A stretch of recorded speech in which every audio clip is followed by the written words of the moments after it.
Hi అండి. Welcome back to my channel Shravs world official. నేను మీ శ్రావణి. ఎలా ఉన్నారండి? బాగున్నారా? నేనైతే చాలా చాలా బాగున్నాను.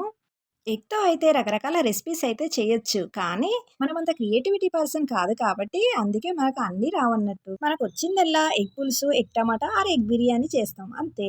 వామ్మో! నీ వంటలకు నీకు దండేసి దండం పెట్టొచ్చమ్మా అంటారా? ఆ నిర్ణయం మాత్రం తీసుకోకండి. నా చిన్ని గుండె అయితే తట్టుకోలేదు. సర్లే కానీ నువ్వేం వంట చేస్తున్నావో ముందు అది చెప్పు అంటారా? ఇక్కడైతే నేను ఎగ్ కర్రీనైతే చేస్తున్నానండి. ఒకసారయితే చూసేయండి. ఆయిల్ హీట్ అయిన తర్వాత అందులో మిర్చి, అలాగే ఆనియన్స్ వేసి బాగా ఫ్రై చేయాలండి. ఫ్రై చేసిన తర్వాత 3 ఎగ్స్‌నైతే ఇక్కడ నేను తీసుకొని బ్రేక్ చేశాను. ఆయిల్‌లో ఎగ్ మంచిగా ఫ్రై అయిన తర్వాత నేనిక్కడైతే కొంచెం అల్లం, అలాగే గరం మసాలా వేసి బాగా ఫ్రై చేశానండి.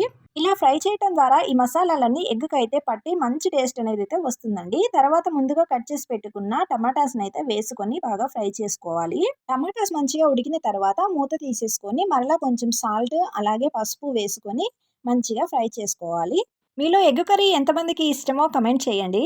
ఫైనల్‌గా అయితే 2 స్పూన్స్ కారం వేసి మంచిగా ఫ్రై చేసినట్లయితే మనం ఎంతగానో ఎదురు చూస్తున్న ఎగ్ కర్రీ అయితే రెడీ అయిపోయిందండి. టేస్ట్ అయితే సూపర్బ్ అసలు. ఆ వీడియో గాని నచ్చినట్లయితే చిన్న లైక్ ఇచ్చుకోవడం మాత్రం మర్చిపోవద్దండి. Thank you for watching.